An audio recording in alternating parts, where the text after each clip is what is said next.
La Gear S2 de Samsung est une montre connectée assez particulière puisque contrairement à la plupart des montres récentes sous Android, elle n'utilise pas Android Wear, le système de Google, mais Tizen, l'OS de Samsung que Samsung avait déjà utilisé sur les précédentes Galaxy Gear.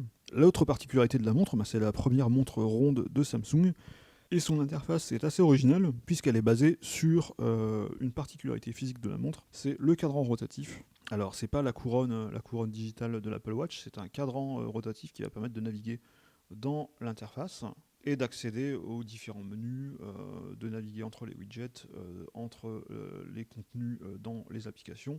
Alors, on va commencer ce petit tour d'horizon de l'interface de la Gear S2 par le principal, c'est-à-dire bien sûr la façade de la montre. C'est quand même la fonctionnalité principale d'une montre connectée, c'est de donner l'heure. On va pouvoir évidemment personnaliser cette façade, on va pouvoir également l'afficher en permanence puisqu'on a un écran Super AMOLED qui permet d'obtenir quand même une autonomie correcte tout en affichant les aiguilles de la montre en permanence, donc ça c'est quand même un petit plus. Donc la personnalisation, ça ressemble beaucoup à ce qu'on connaît déjà sur Android Wear ou avec l'Apple Watch. On va pouvoir choisir plusieurs styles de cadran et personnaliser les informations qu'on va pouvoir afficher sur ces cadrans.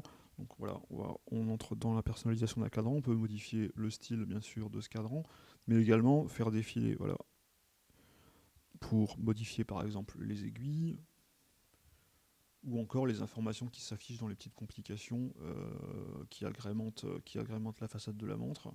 Donc là c'est une interface qui rappelle quand même énormément celle de l'Apple Watch. L'inspiration est quand même assez évidente, mais c'est un système qui a bien marché sur l'Apple Watch, donc pourquoi pas le réutiliser ici. Alors dans l'interface de la Gear S2, on va pouvoir accéder depuis la façade de la montre avec le petit cadran ou avec des gestes tactiles. En allant vers la gauche, on va avoir accès aux dernières notifications issues du téléphone. Et en allant vers la droite, on va avoir accès à des petits widgets qui sont un petit peu l'équivalent des coups d'œil de l'Apple Watch en version Samsung. Et là, on va pouvoir accéder directement à la météo, au contrôle multimédia, au nombre de pas effectués avec l'appli S-Health, ou encore au rendez-vous du calendrier. Là, bien sûr, tout simplement, on tape sur l'écran dans ces petits widgets et on se retrouve à l'intérieur de l'application correspondante. Et on navigue avec le cadran. Si on préfère le tactile, on peut aussi utiliser le tactile. Le cadran a quand même un avantage, c'est celui de ne pas obstruer l'écran avec les doigts, bien sûr. Donc c'est quand même un peu plus sympa pour naviguer dans une liste de contenus. Donc on va revenir sur la façade de la montre et accéder cette fois-ci au menu des applications.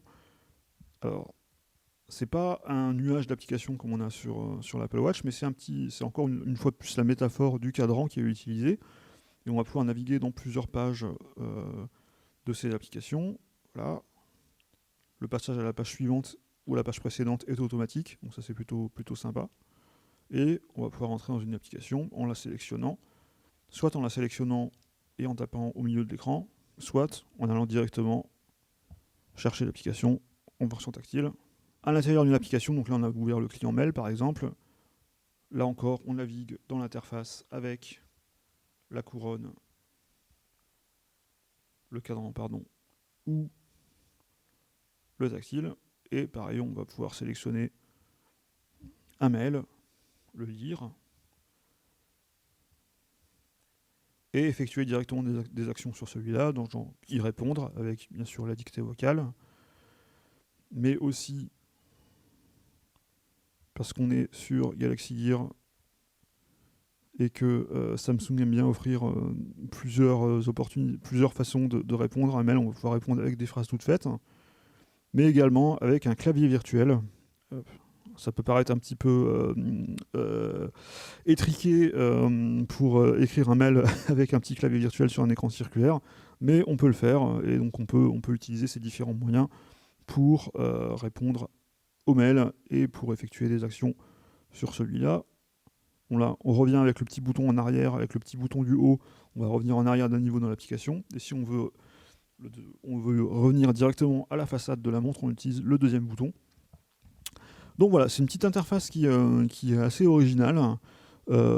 qui utilise quelques inspirations évidentes de ce qui s'est déjà fait précédemment, sur l'Apple Watch notamment, mais on peut aussi dire qu'Apple a repris certaines fonctionnalités et certains usages des montres connectées sorties avant elle, bien sûr.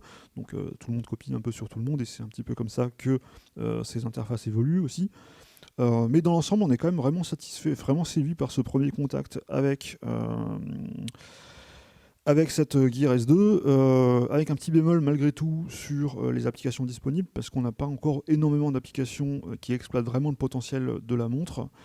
Et on peut émettre quelques doutes sur la pérennité de cet OS, dans la mesure où en face on a Android Wear, et peut-être que les développeurs d'applications vont être plutôt incités à créer des applications sur un OS qui est déjà un petit peu implanté, plutôt que sur cette nouvelle Gear S2, dont on espère qu'elle aura beaucoup de succès, mais qui a encore un écosystème assez limité pour le moment.